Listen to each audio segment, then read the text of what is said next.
at the end of a repair on a GM vehicle, you may have replaced the engine control module or the body control module, but the engine will not start now, or it runs for a few seconds and then stops. So what's the problem?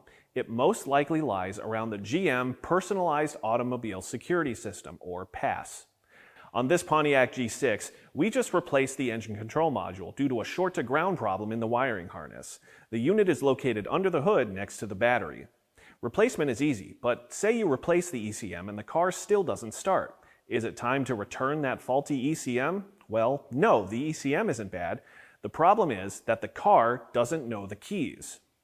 On just about every GM model made since 1995, GM incorporated anti-theft features designed to prevent thieves from stealing a vehicle by removing the lock cylinder with a slide hammer and attempting to start the vehicle with a screwdriver. Yes, just like in the movies. The system is based on a key that can be identified by the lock cylinder. If the key matches the vehicle, the engine can be started. GM has made changes to the system over the years. The first systems used a key with a resistor chip. The next development was a magnet in the key that worked with a Hall effect sensor in the lock cylinder. The next generation used a transponder chip in the key.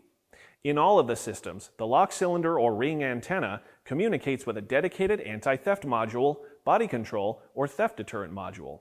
GM calls these systems VATS, Passlock, Passkey, Passkey 2, and Passkey 3. You can identify the different systems by looking at the keys themselves. This is a VATS key with a resistor in the body of the key. This is a key for the Passkey and Passkey 2 system. Just like the VATS key, there is a resistor in the key's blade. These keys can be found in both the single key and dual key arrangements. This is a Passlock key. It does not have a resistor. Instead, it has a magnet inside that signals a stationary Hall effect sensor and coded lock cylinder. Passkey 3 systems have a chip in the key. The easiest way to identify these keys is the stamped letters PK3 at the base of the key. When a new ECM, BCM, or theft control module is installed, the key codes are lost. The modules must relearn the keys for the vehicle so it will start. This is where the reprogramming of the keys can take two paths. For a shop, it's possible to use a scan tool to initialize a relearn procedure using an aftermarket or factory tool. With this method, the process of programming the keys can take less than 10 minutes. These tools can walk you through the procedure step by step. Just make sure you can dedicate 10 uninterrupted minutes for the procedure. One advantage of performing the relearn procedure with a scan tool is confirmation the key has been learned by the vehicle. Also, the ability to perform diagnostics is a definite advantage. If you do not have access to a tool that can perform this Passlock or Passkey reprogram procedure, you can use the manual procedure that can take up to 30 minutes to program all the keys. It is critical to identify the correct procedure for the year, make, and model of the GM vehicle in the service information. Due to the many GM platforms and model changeovers, it can be difficult to identify which procedure applies.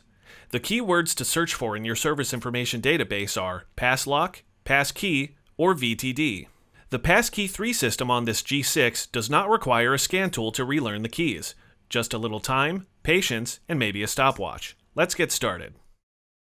No matter the system, two items must be sorted out before beginning the relearn procedure. First, both the BCM and ECM must be working and communicating to successfully complete the procedure. Codes for communication errors must be resolved and cleared.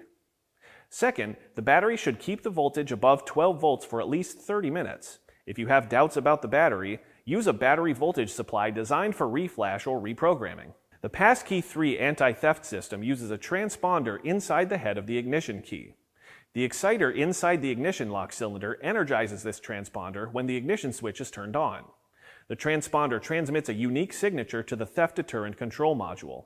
If the key signature transmitted is acceptable to the theft deterrent control module, then the module will transmit the fuel-enable password to the ECM. If the fuel-enable password is correct, the ECM will start the vehicle. Now let's start the actual relearn. First, insert a master key with a black head into the ignition switch. Then, turn the key to the on position without starting the engine. The security light should turn on and stay on. Wait for 10 minutes or until the security light turns off.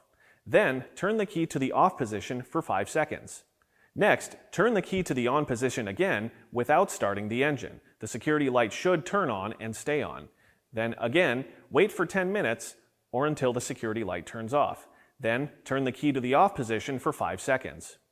Then, for a third time, turn the key to the on position without starting the engine. The security light should turn on and stay on.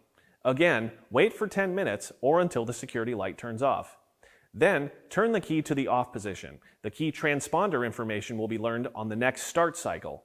Start the vehicle. If the vehicle starts and runs normally, the relearn is complete. Follow these next steps if additional keys need to be relearned. Turn the key to the off position, and within 10 seconds, remove the first key, insert the next key, and then turn that key to the on position without starting the engine. Repeat for any additional keys. So there you have it. For any of these procedures, make sure you include it on the customer's invoice as 0.5 hours of labor. Remember, ask the customer for all of the keys when they drop off the vehicle. For 2007 and newer models, record the oil life index and reprogram it back into the vehicle with a scan tool so they don't miss their next oil change. Thank you for watching. Be sure to subscribe to the Cardone YouTube channel for more technical how-to content.